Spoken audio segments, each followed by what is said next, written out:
Hello दोस्तों, dictation start होगी 3 second बाद। स्टार्ट।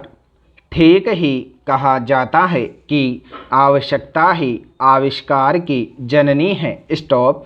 जितने भी नए शोध हुए और नई नई चीज़ें ईजाद हुई वह ज़रूरत पड़ने पर की गई कोशिशों का ही प्रतिफल है। स्टॉप। किसी ने क्या खूब कहा है, इंसान ने जीते जी करे तौबा खताओं से, मजबूरियों ने कितने फरिश्ते बनाए हैं। स्टॉप।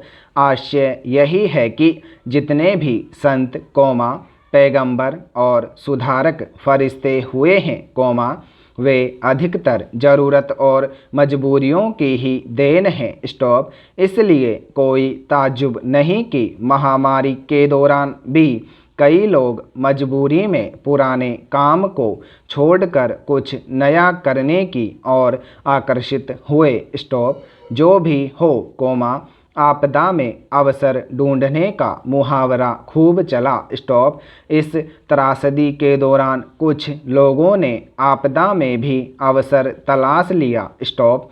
कुछ लोग पूरी निष्ठा और ईमानदारी से कुछ नया करने लगे वे खुश हैं। स्टॉप। यह सकारात्मक पहलू है पर इसी के साथ कुछ ऐसे भी लोग हैं जो कुछ नया करने की कोशिश में किसी भी हद तक जाते नजर आए भले ही वह कितना भी अनैतिक वह आपत्तिजनक क्यों न हो। स्टॉप।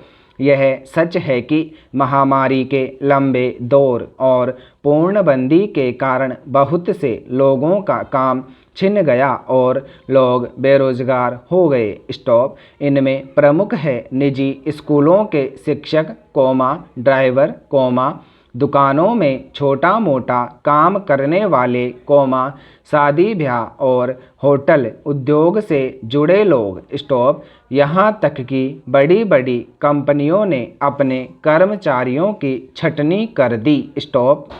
कई बड़े नगरों से बेरोजगार हुए युवक बड़ी संख्या में घर की ओर पलायन करते नजर आए। स्टॉप।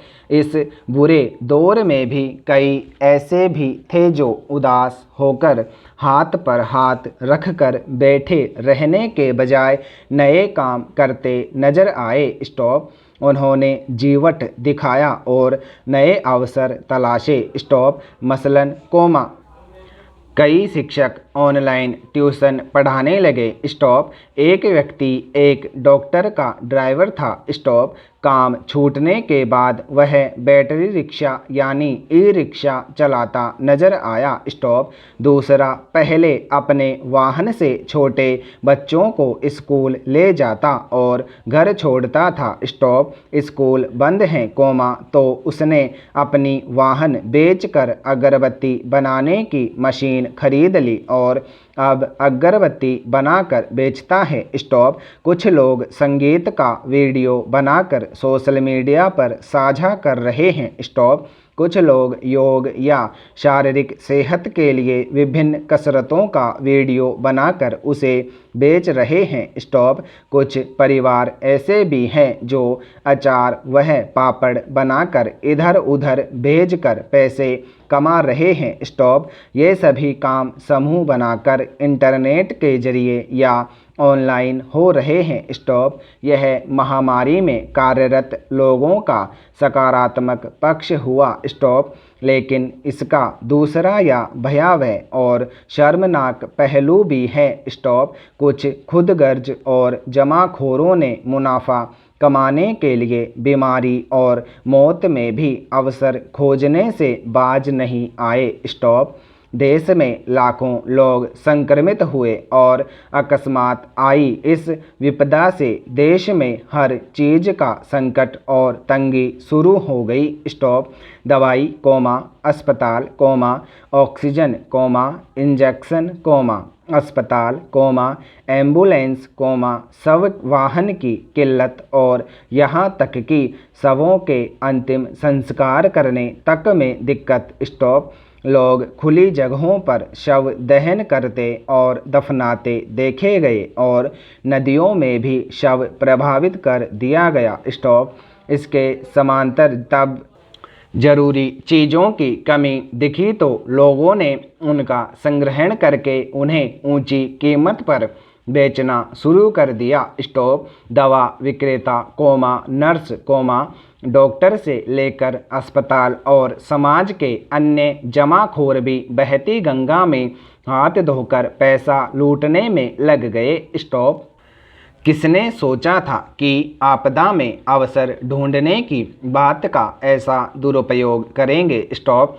कुछ दिनों तक तो स्थिति इतनी भयावह रही कि लोगों को शवों की अंत्येष्टि के लिए 4 से 6 दिन तक इंतज़ार करने को कहा गया। स्टॉप।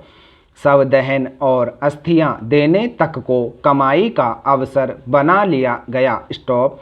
कहने का मतलब यह है कि कुछ लोगों ने हर संकट का फ़ायदा उठाया और हर कमी को भुनाया। स्टॉप। त्रासदी की दूसरी लहर के बाद तो लोग इतने डरे हुए थे कि अपने परिवार के संक्रमित होने के बाद पास तक नहीं जाते थे। स्टॉप।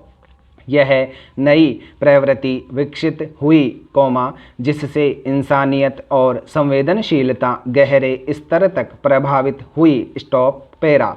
यह सच है कि संकट में मुनाफाखोर और जमाखोर हमेशा से अधिक लाभ लेकर कमाई करते रहे हैं। स्टॉप। पर राष्ट्रीय आपदा में भी लोग इतने संवेदनहीन और बेमुरवत हो जाएं, यह निश्चित ही शर्मनाक था। स्टॉप। इसकी आशंका कम से कम मेरे जैसे लोगों को नहीं थी। स्टॉप। लोग लाशों पर राजनीति करते नजर आए और इस बात पर बहस चल रही थी कि नदियों में बह गए शव इस राज्य के थे या उस राज्य के। स्टॉप। साधारण सी बात है कि शव थे तो इंसान के ही आखिर। स्टॉप। इस पर क्यों बहस होनी चाहिए थी। स्टॉप। किस मृतक के परिजनों ने शोक से नदी में बहा दिया था। स्टॉप। सबके सब किसी न किसी मजबूरी में रहे होंगे। स्टॉप। लेकिन सरकारें बहस करती रहे, लोग मरते रहें और कोई अपनी तिजोरी भरता रहे। स्टॉप। ये किसी सभ्य समाज की सच्ची तस्वीरें नहीं हो सकती। स्टॉप।